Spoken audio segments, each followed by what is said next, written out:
Let us look at one more example of IEEE 754 floating point representation. We have minus 3.4375, so the 3 gets converted to 1 and then 0.4375. So obviously I will not have a 1 corresponding to 0.5 because the number is less than 0.5. I have 0.25 plus 0.125 plus 0.0625. So if I sum all of them up, it is going to lead to 0.4375.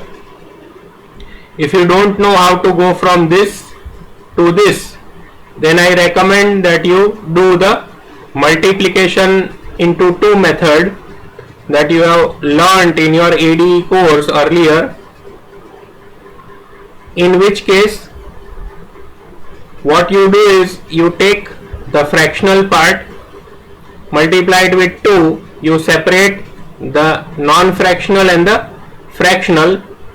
Again you take the fractional part, multiplied by 2, it gives a non-fractional and a fractional. Again you multiply the fractional with a 2 and so on. That was the method of converting a fractional number into its binary equivalent. So please revise that portion on your own. So let's assume that the representation of this number is given here, multiplied by 2 raised to 0.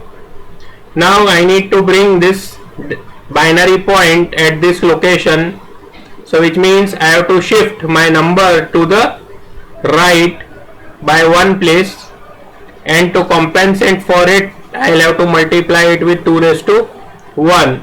So as soon as I have this and this ready, I know what I can mention as my exponent, my sign and my mantissa. So obviously this is a negative number, hence my sign is a 1.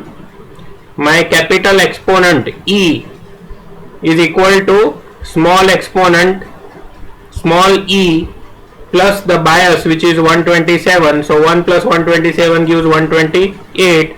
This is the 8-bit representation for your biased exponent capital E. This is the 8-bit representation of 128, and the value of M can be noted from here. This is the value of M that you have, which is 10111 and suffixed with zeros, so that this overall number becomes 23 bits.